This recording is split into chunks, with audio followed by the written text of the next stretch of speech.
Yeah, that was it. So my dad had a house in Cecil Street. Yeah, so we grew up there a lot, and then my mother lived in Derrybeg, so it was between the two the whole time. Uh-huh. And then went to school in the Meadow at St. Patrick's primary school, and then went to the college in Violet Hill. So it was Right. basically that square is where I spent my entire upbringing. That in the sports centre. Yeah. What was was the fire station still in Cecil Street then, or it had moved around the corner? No, it was still there. It was still there. It's funny. I was telling my wife recently. It was like I find it hard to sleep without noise because Uh-huh. when we were growing up, every night you would get those siren through the window, and whenever it left, then none of us could sleep. You're waiting for it coming back. Yeah, you're just used to it. Was Yeah. soothing. And then in St. Patrick's, would you have been involved? Because one of the things we talk to people about St. Patrick's and people are involved in media and shows is the Christmas play. And everybody seemed to be involved in the Christmas play, that pageant that they did. Yeah, I don't think anyone got a choice in that really. I don't know that I would have particularly stood out in any way. I'm sure I was a sheep or something, some background. Basically, we can't afford a cardboard cutout, so we'll just stick this guy in the corner there. Uh, That was the story of most of my performance until. like you went on to the college. You were telling me you were in some of the shows and the school shows in the college as well. Yeah, that was it. Yeah, that was one of the best bits of crack I had all through school, which I mean, I didn't enjoy it too much, but yeah, I was in, what was I in? Viva Mexico. I remember that was one. Uh-huh. Fiddler on the Roof. That was the other one. Oh, that That was a was, brilliant production. I remember seeing that. That was a yeah. So fantastic production. I was in them and really enjoyed that with Sinead Frame yeah, there was a load of ones in that. So that's good, really good memories from Yeah. that as well. Yeah. I was back up at the college there 2 weeks ago. They had their spring concert on, and the the hall was packed. And it was brilliant just to see that tradition of music carrying on. And Sinead was there guiding them through as only Sinead can. Well, I tell you what's very funny. So I'm a comedian, now, and I did a gig in Oxford a few months ago, and part of like I talk about Newry, growing up in Newry and stuff, part of it, and there was like a whelp, which it can only mean there's someone in from Newry, and it was a guy who there was a guy who he was actually he's I think he's lecturing music at Oxford University now, and I was like said to the crowd, I didn't ask him anymore. I was like, this is how small Newry is. I was like, was Sinead Frame your teacher? Yeah. I And was was like, yeah. his name David Quigley? No, it was Wasn't? he was Bartos something. All right. Yeah. I've watched his stuff recently online. He's fantastic. Must check him out. Must track him down. You see, you said your job now as a comedian. Okay. Yeah. Now, when I was at the college, there was no GCSEs in comedy, and certainly no A levels in comedy. Sean Hollywood would have been my mentor going through then, and Sean certainly would have had a little bit of comic element to him in his performance in class as well.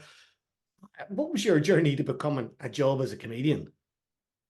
It's an interesting one. So I would say if you'd asked me when I was 5 what I wanted to be, I would have said comedian. Like comedy was always big. I have two older brothers who are both blind. And so like comedy is one of the one things you can all watch together Uh-huh. because it's we watch stand up all the time we were growing up. But I never I like I didn't know you could do it. I didn't know how it was possible. And if you knew me all the way through school, I was fairly quiet. I did martial arts. That's basically the like where I focused all through from I was about 11 until I was in my 20s. I Uh-huh. did that. So that's why I was in the sports center a long time. I was in the Irish karate team and did boxing and judo and all sorts of stuff. Right. And, but it was always in the back of my head. And then it was a friend actually moved to London and he lived with a guy who was doing comedy gigs, and Yeah. just knowing that one person made it kind of possible. And so that guy signed me up to an open mic in London, which I did visiting a friend. And then within 6 months, I just moved to London and that's what I've been doing since, kicking That's on. brilliant. That's brilliant. Because I remember there's a friend of mine, Jackie Hamilton, who ran the Empire Club Yeah, in I know Jackie. Yeah. Belfast. Yeah, Jackie would have been a producer with me when we produced the Rafferty show on Radio Ulster. Sean Oh, Rafferty, yeah. yeah. And Sean Yeah, Rafferty yeah. also he also went to the college in the day. Really? I Yeah, didn't know that. indeed. Yeah. He's past people. This is all about triangles and joining the dots. Yeah, yeah, and I mean the big one with Jackie is that he started it. He started the Empire with Patrick Kielty, and that Exactly. my career really jumped in the last 2 years because Patrick took me on tour. So I did his. I was his opener for 72 dates, Is that right? and That was brilliant. yeah, Yeah. and that was that really I was kind of jobbing along before, but then it was like going to university. You said there was no GCSEs. There's Yeah. not, but getting to spend that amount of time with him Yeah. was free in itself, and then it's just went from there. Paddy would have played in the art centre too. He would have done some gigs in the art centre. And it's interesting, talk about stand up, because when you were growing up in the 90s and I was growing up in the 80s, there was no stand up or no stand up in Newry at all. And now comedy, and they're filling the town hall. Leanne It's McCoo, amazing, yeah. Leanne McCooey's Leanne and driving comedy forward like no one could. Yeah, it's incredible, and the lineups are amazing as well. Like the scene in Northern, I moved because there was no scene. Yeah. Like it was basically there was an open mic in Belfast and the Empire, and no way to get between the two, and so I just left. Whereas there's lads there who were willing to do the work, and they have created this monster scene that's Yeah. like the envy of anywhere in the UK and Ireland is Northern Ireland now, for Yeah. sure. Like Because it's Leanne put on a gig in the town hall, I think it was about 3 or 4 weeks ago. And when she put the tickets out, I think they were sold out in 10 or 15 minutes. yeah. They were just gone. And she was over in in Finnegan's coffee shop the other night. Again, trying something different, just a Yeah. smaller audience, but a bit of stand up in there. And she's on tour. She's doing a tour of the town with her comedy circuit at the minute, which is brilliant, Great You idea. Yeah. find new venues, bringing different people to it as well. Yeah, it just didn't exist. And what's quite funny is if whenever I tell like big comedians out, because the circuit is so small, you work with everyone. Like you work with like the biggest names and the smallest. And anytime I work with anyone who's been going for like a long time, if they'd say to you, like Adam Hills is a great example, who presents the last leg. Mm-hmm. And Adam, the Australian guy, he was like, "Where are you from?" I was like, "Newry," and he got this like shocked, like, "Oh my god," because he had had awful nights in gigs in Newry in the Empire, and we don't have that now. Leanne and Darren have created this very cool audience that go and see interesting stuff. Yeah. It's such a buzz to watch it from here, like to see what they're doing. Well, you talk about that being your dream job. This documentary, if we call it a documentary on Radio 4, begins with a nightmare Yeah, that you have carried for years. yeah, and it's an interesting one. This show has really been really eye opening to me and like to what's been happening. So yeah, I would have these nightmares about basically see it was like Sharkeys Field, and I would see these in the nightmare. I can see lads dancing around a fire, and shapes of like maybe they've sacrificed animals and maybe people, and it was all sort of there was like an evil atmosphere, and they would come and get me, and it was terrifying, and it's bad enough that I have like constant dental problems. I only started doing this documentary because my wife was like, "You need to sort these nightmares out," because I kept breaking my teeth. Like it doesn't make any. It was that bad. Uh-huh. Uh, so I was telling her, and it just was in my head about this group, the Whitehoods. Like whenever I was growing up in the 90s, there was always this rumor about these devil worshipping group, this sect that were lighting fires and sacrificing animals, and it was scary stories that people would tell you. And then like it sort of stuck with me, and I would ask friends if they'd remembered this, and some would say no, some would say, "Oh yeah, I remember that." Some people would be like, "Oh, is that like the Meta Mujahideen, which is like another group totally?"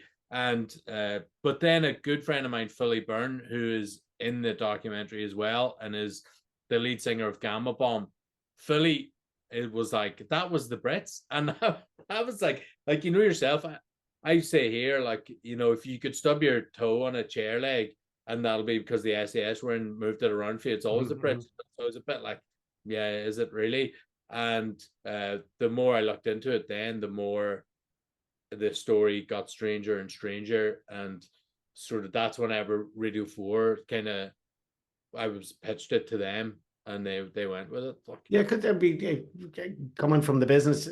I know how difficult it is to get a program on the Radio 4 to pitch it to the commissioners. You got to get a really good story, and someone that they can trust will deliver the story as well.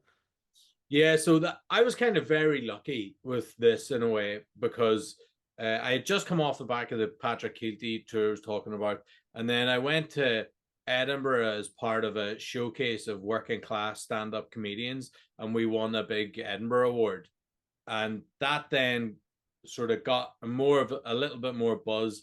And a producer called Keith Martin, who I don't know if you know, who worked at the BBC comedy department in the UK, but has since moved back to Belfast and started his own company called Fable. He got in touch and was like, "Would you like to do a stand-up show on the radio? There's a, we could do that."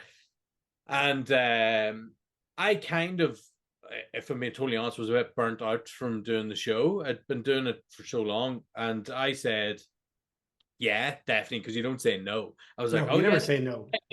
But I was like, "But you know what? I also would like is, I think this is a really odd story, and I think I think we could make something of it." I'm a big fan of John Ronson. I don't know if you know John Ronson. He wrote The Psychopath Test and The Men Who Stare at Goats, and he was he does a lot of these like serious subjects, but kind of quirky as well. Like he went to Africa with Ian Paisley years ago, senior, and wrote about that. And so I just said, look, I think this is an interesting story that John Ronson would be a touchstone for, and it isn't troubles porn. This is that I think we get beaten with quite a lot here, is that. So, and that's how I pitched it to the Radio 4 as, look, it's a story about Northern Ireland that's got nothing whatsoever to do with the troubles. Yeah.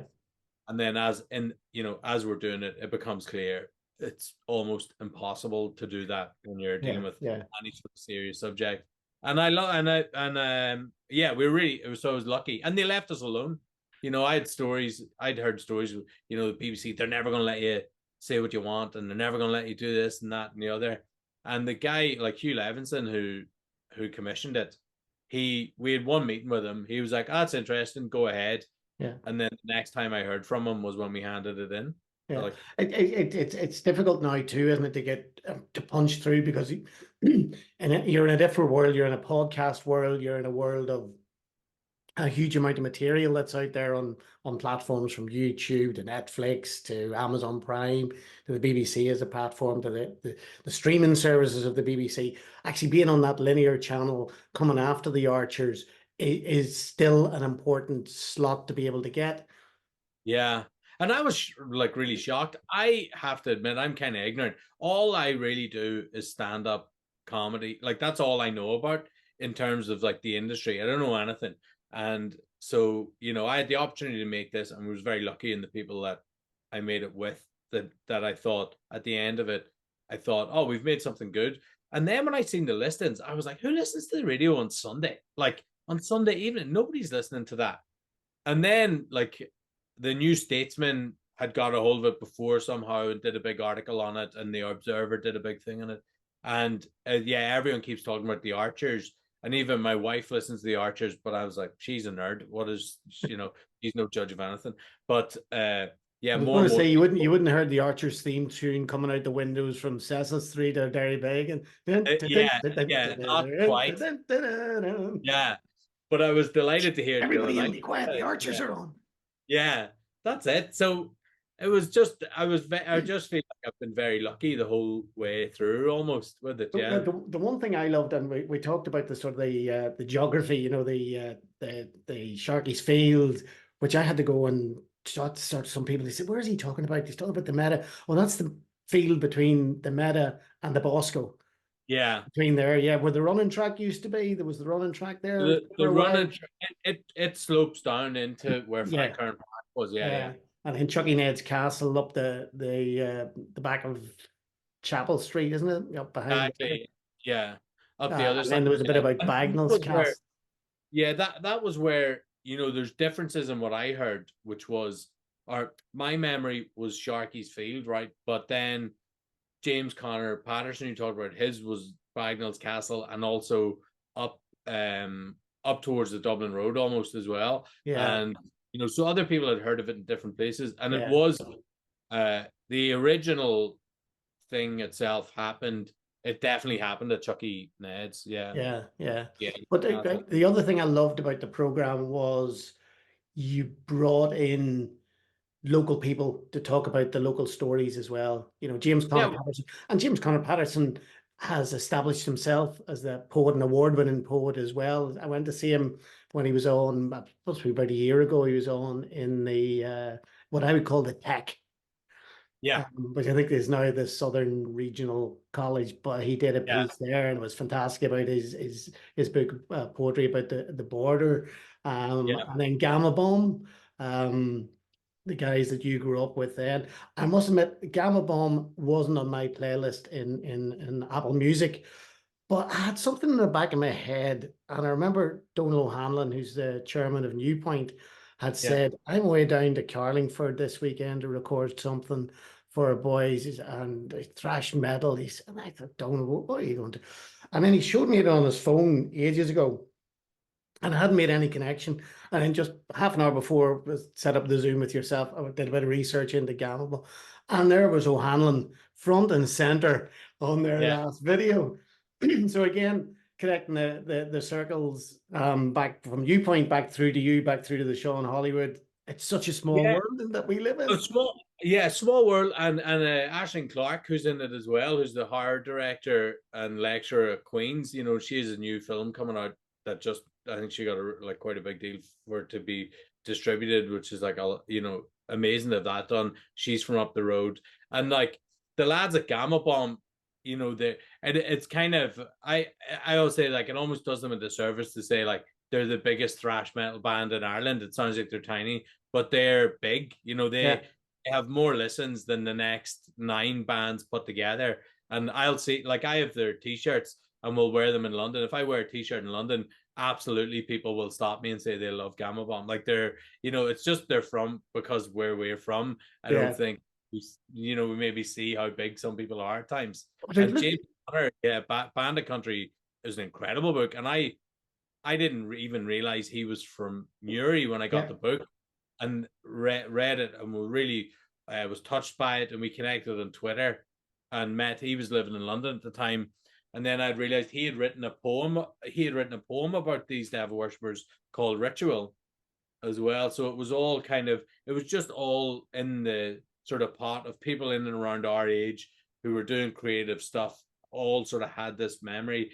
And to your point about putting on the Radio 4, I was I'm never going to get a chance to have a half an hour on the, one of the biggest platforms in the UK where I can just get as many people from Newry and around as I possibly can in it. Martin Murta, who does the ghost tours. And unfortunately, the funniest thing in the show was an interview we did with Leanne McCooey, who talked about who's the comedy, but we just had to cut it for time. But I tried to get as many people as I possibly could. I messaged Leanne and said, "I'm talking to John Meagher," and she went about his program, the Divils Own, and she said, "Yeah, he interviewed me for that, but I was dropped." Yeah, it was really frustrating because Leanne had, just to me, it's not just a documentary. I wanted it to be funny as well. Yeah, and Leanne had had the funniest moment.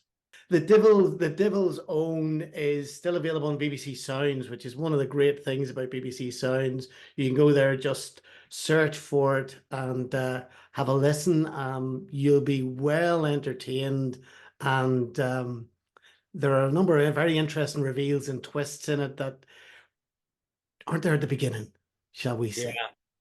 Yeah. Send me your nightmares. Lots of people have been sending me their nightmares. I'm collecting them now like a creep. Again, a funny thing was, before coming into this, I was thinking about nightmares and how nightmares are in shows and how nightmares are used in shows. And one of the shows I was in the town hall was Fiddler on the Roof. In fact, the only Newry Musical Society show I was in, lit plenty of them, but was Fiddler on the Roof, which is that nightmare in the middle of it where the ghost comes back and says, your daughter's marrying the wrong man. He's going to marry this other man. And I was thinking, God, and then you were in Fiddler on the Roof as well. Yeah, yeah, Massively yeah. of Wow, nightmares. interesting. John, it's been a real joy to talk to you. And next time we're thereabouts or you're in town, we're going to definitely get along to the stand up for that night, just to hear a different perspective on the story as well. Yeah, yeah, yeah. Give us a shout anytime, Declan. It'd be great And to chat. you're off to Edinburgh? So doing the Fringe the full month, yeah, this year for the first time. So this is my solo show debut. So I've been working on that. And I'm doing bits and pieces, although I put a run on of all sold out actually, which is cool, in June. And yeah, so if anyone's if you're in Edinburgh in August, I'm on every day in the Patter House. And yeah, I'm looking forward to it.